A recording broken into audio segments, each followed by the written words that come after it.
Welcome in commerce pride. आज हम start करने वाले हैं हमारे मैक्रो इकोनॉमिक्स का गवर्नमेंट बजट। ये मोस्ट इम्पोर्टेंट है हमारा टॉपिक मैक्रो इकोनॉमिक्स के अंदर। तो आपको सबसे पहले तो क्लियर होना चाहिए कि गवर्नमेंट बजट है क्या चीज़। तो अपन लोग अगर नॉर्मल बात करें गवर्नमेंट क्या होती है, सबसे पहले जो अपन लोग जनरली वर्ड ये यूज करते हैं बार बार, गवर्नमेंट गवर्नमेंट, होते क्या है गवर्नमेंट? गवर्नमेंट क्या है? लोगों का एक ग्रुप है, ग्रुप ऑफ पीपल जिसके पास क्या है, अथॉरिटी होती है गवर्न करने की एक कंट्री या स्टेट को। इसका मतलब यहाँ पर क्या हो गया, गवर्नमेंट नॉर्मल सी हम ये बोलते हैं ना कि हमारी गवर्नमेंट 5 साल तक चलती है, तो वो क्या करती है, हमारी इकोनॉमी को चलाती तो है ना। अगर स्टेट लेवल पे है तो स्टेट गवर्नमेंट, सेंट्रल लेवल पे है तो सेंट्रल गवर्नमेंट।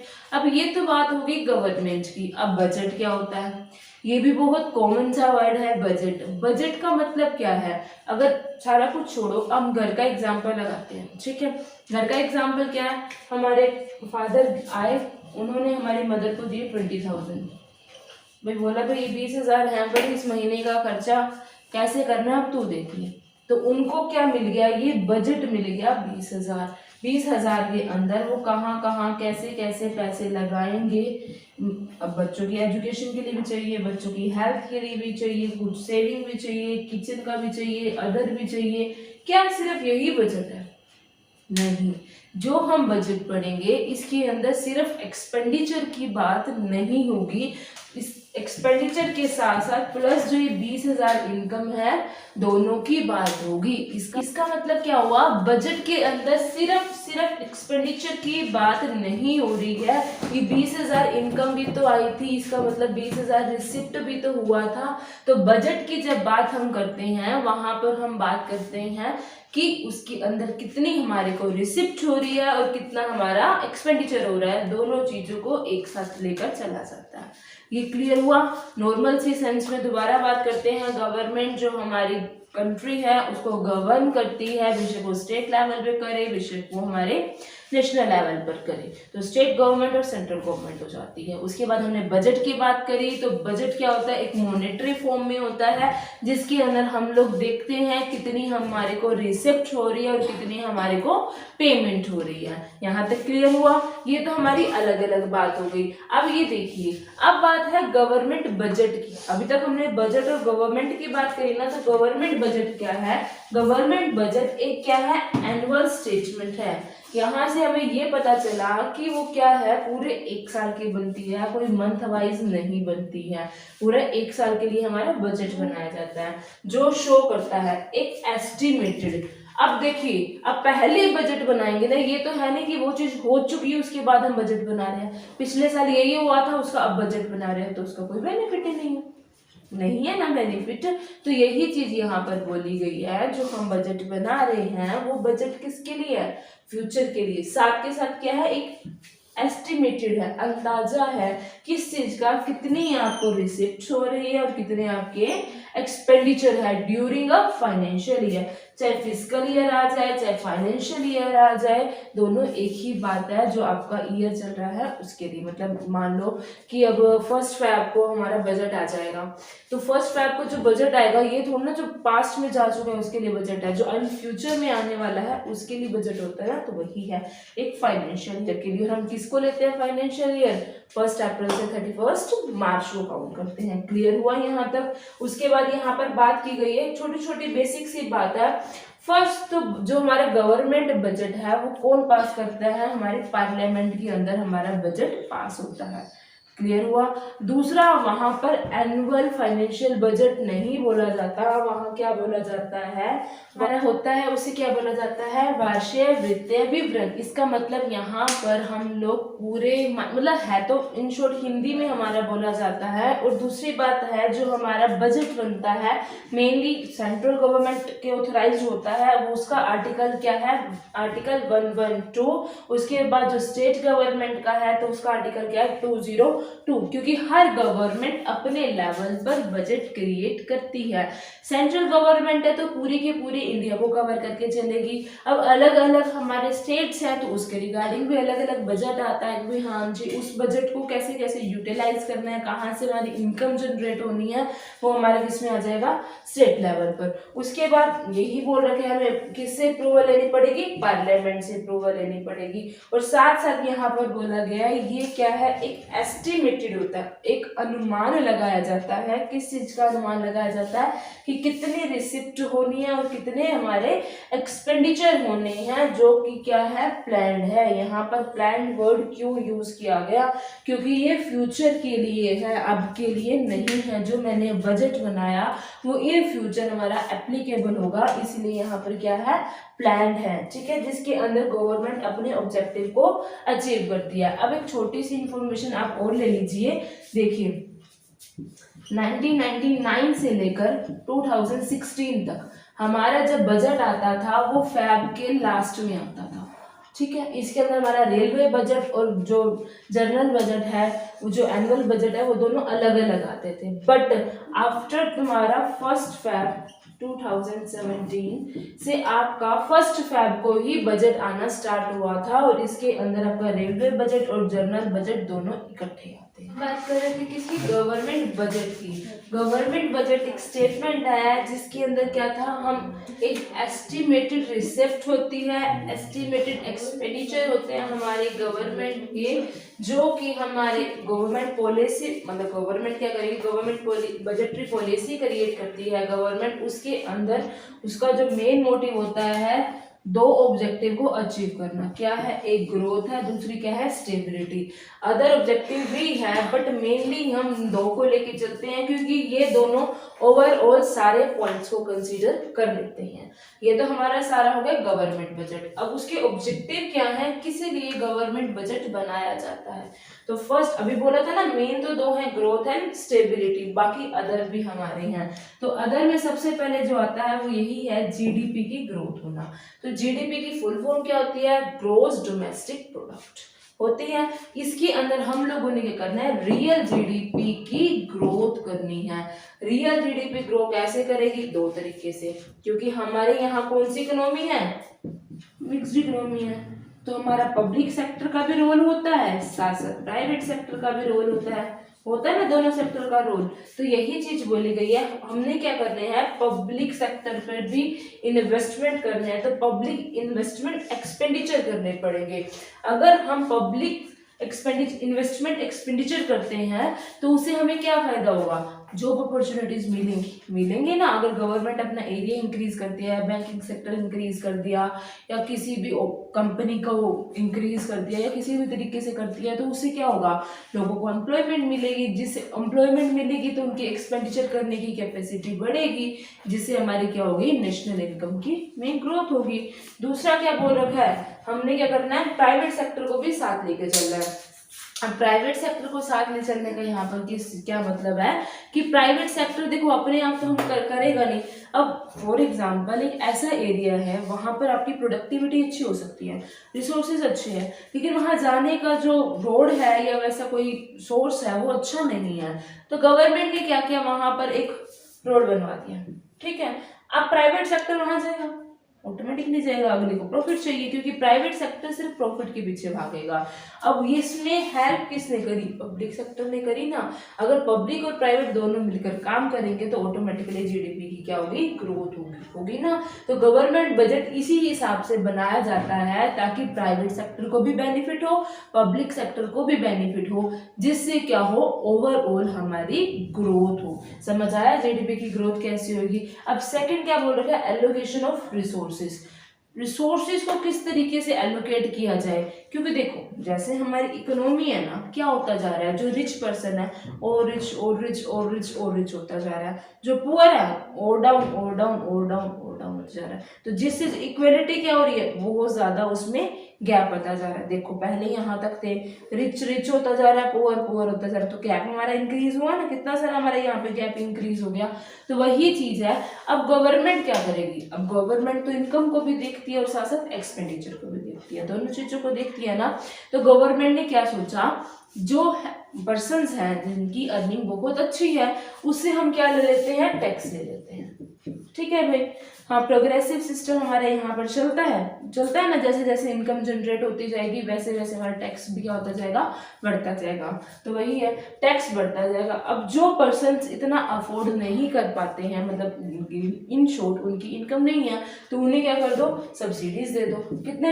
कितनी टाइप्स की सब्सिडी गवर्नमेंट देती है, लोग अवेयर नहीं है, लेकिन हमारे को मतलब गवर्नमेंट की फैसिलिटीज बहुत है लेकिन हमें पता नहीं है। तो वही चीज़ है ना, गवर्नमेंट क्या करिए, जो रिच है उनसे पैसा ले रही है, जो पुअर है उनको पैसा दे रही है। जो देखो रिच रिच रिच होता जा रहा था, पुअर पुअर पुअर होता जा रहा था, वो क्या हो जाएगा, एक तरीके से बैलेंस बनना स्टार्ट हो जाएगा। ये भी क्या होगी, एक तरीके से एक स्ट्रेटेजी हो गई। क्यों, हमें अगर अकेला प्रॉफिट मैक्सिमाइजेशन देखा जाए तो भी काम नहीं चलेगा, अकेला सोशल वेलफेयर देखा जाए तो भी काम नहीं चलेगा। हमें क्या, दोनों को एक साथ लेकर चलना है ना, इकट्ठा करके चलना है। तो यही चीज बोला गया है, इकोनॉमिक के अंदर हम किसको लेके चलेंगे, प्रॉफिट को लेके चलेंगे, सोशल के अंदर किसको लेके चलेंगे, वेलफेयर को लेके चलेंगे। दोनों काम होने दो, टैक्स है तो आगे मतलब टैक्स ले लो, सब्सिडीज दे दो, पुअर से को सब्सिडी दे दो, रिच को टैक्स दे दो, ले लो सॉरी।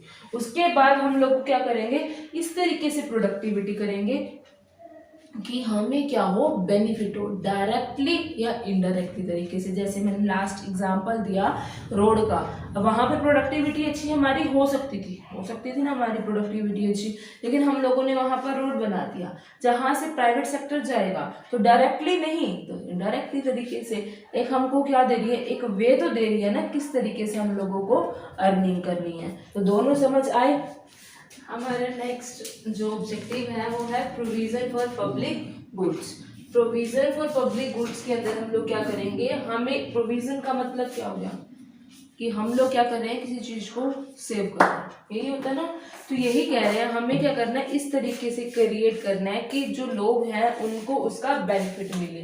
तो यही तो है, हमें क्या करना है, पब्लिक सेक्टर इंडस्ट्री की ग्रोथ करनी है, large number of public sector industries की ग्रोथ करनी है। क्यों, देखो सारी चीजें ना क्या है, इंटर रिलेटेड है। ऑटोमेटिकली आप अपने माइंड से सोचो, अगर एक भी गवर्नमेंट कंपनी बनती है, कोई बैंक बनता है, कोई इंस्टीट्यूशन बनता है, कोई कॉलेज बनता है, हेल्थ केयर बनता है, कोई भी चीज बनता है, तो क्या एम्प्लॉयमेंट जनरेट नहीं होगी, क्या इंफ्रास्ट्रक्चर इंक्रीज नहीं होगा, क्या मॉडर्नाइजेशन नहीं आएगी, क्या ओवरऑल ग्रोथ नहीं होगी ना। तो आपस में सारे इंटर रिलेट हो गए ना, यही बोल रखा है large number of public sector को लाना है।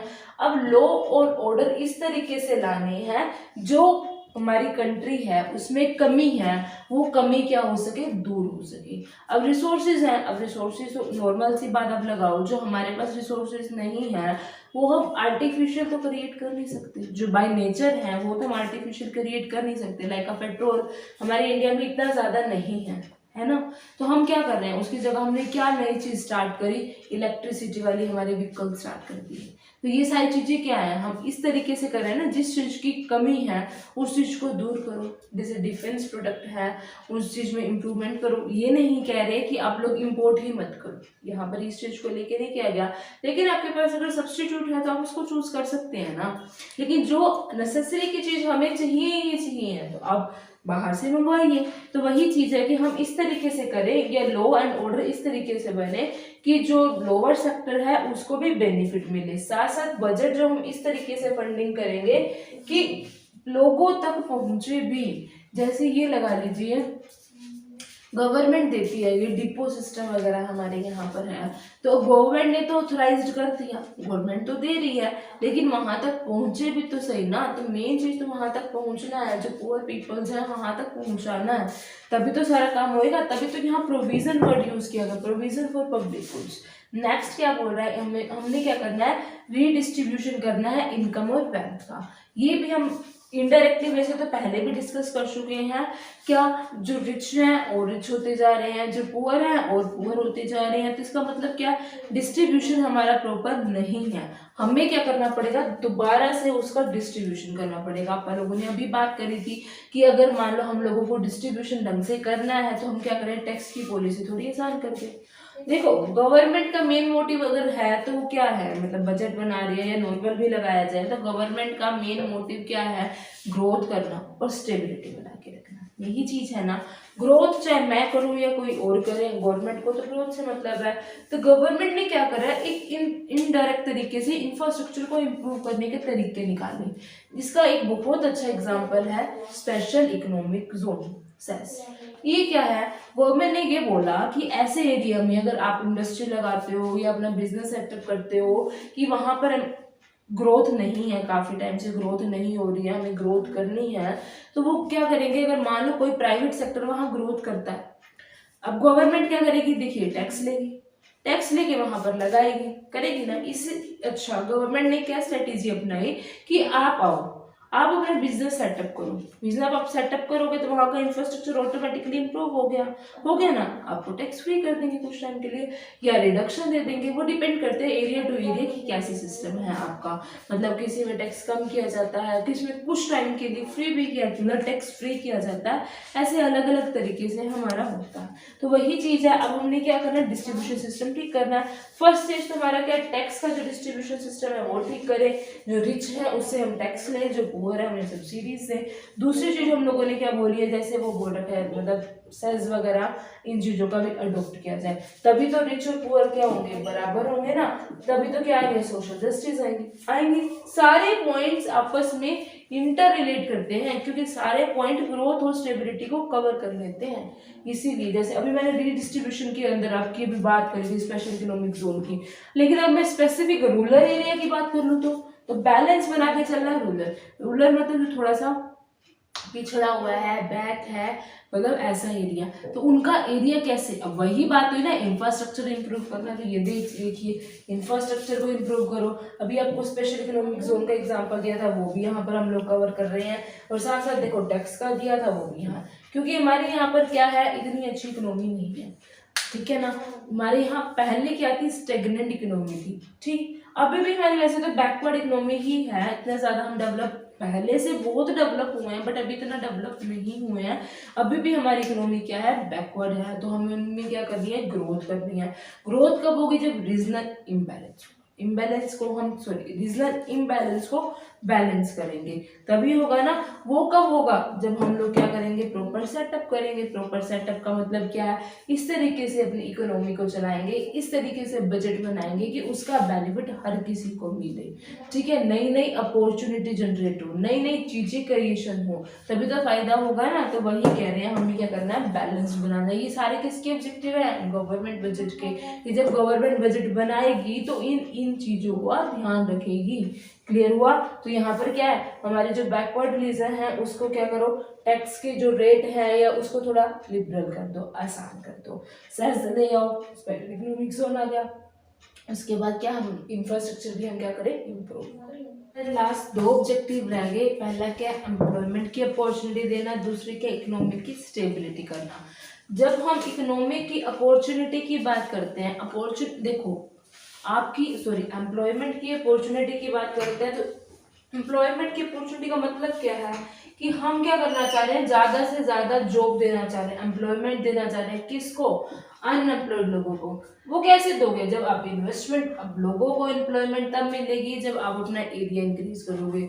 सपोज इट, आप एग्जाम्पल लगा लो अमूल कंपनी का, जब स्टार्ट हुई थी तो कितने थोड़े से थे पर्सन उसके साथ अटैच, लेकिन अब देखो बढ़ता बढ़ता बढ़ता बढ़ता कितने सारा एरिया कवर कर चुका है ना। अब तो हमारे इंडिया का सबसे बेस्ट बन चुका है ना अमूल कंपनी। तो पहले क्या था, अब अगर इतनी ज्यादा नहीं थी, अब क्या हो रही है, बढ़ती जा रही है। तो ये तो जैसे एक एग्जाम्पल था, तो अब वो कंपनी बढ़ी, एरिया उसका बढ़ा, तो उसकी वजह से क्या, लोगों को एम्प्लॉयमेंट नहीं मिली होगी। अगर कोई मिल्क की है तो वहां पे मिल्क का, या लस्सी की है तो लस्सी वाले एरिया में, या मतलब जहाँ भी लगा लो, जहाँ पे भी उसकी प्रोडक्टिविटी बढ़ती जा रही है, साथ साथ एम्प्लॉयमेंट भी तो जनरेट हो रही है। बट क्या ऐसे हो जाएगी, उसके अंदर किसी भी तरीके की क्या इन्वेस्टमेंट नहीं करनी पड़ेगी, इन्वेस्टमेंट तो करनी पड़ेगी। तो यही बोल रखा है कि हम लोग क्या करेंगे, इन्वेस्टमेंट करेंगे। गवर्नमेंट की भी बहुत सारी स्कीम्स हैं, बहुत ज़्यादा बेनिफिट देते हैं, जैसे मनरेगा है या फिर सक्षम योजना है। तो ये सारी किसके लिए है, ताकि हमारी एम्प्लॉयमेंट की अपॉर्चुनिटीज क्रिएट हो। उसके बाद नेक्स्ट आपका क्या है, इकोनॉमिक स्टेबिलिटी। स्टेबिलिटी क्यों जरूरी है, देखिए कोई भी कंट्री हो जहाँ पर बहुत ज़्यादा अप एंड डाउन आते हैं, अब बिजनेस है वहाँ तो देखो बूम भी आएगा, डिप्रेशन भी आएगा, सारी स्टेजेस आएंगे।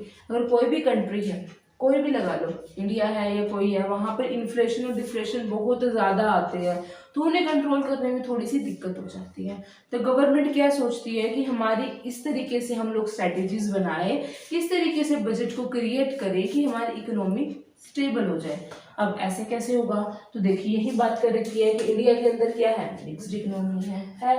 तो यहाँ पर क्या मार्केट फोर्स के अकॉर्डिंग काम भी चलता है, गवर्नमेंट के अकॉर्डिंग भी काम चलता है। इसका मतलब इन्फ्लेशन डिफ्लेशन भी आता है, मार्केट फोर्स के अकॉर्डिंग होता है, इन्फ्लेशन डिफ्लेशन तो बहुत ज़्यादा आएगा।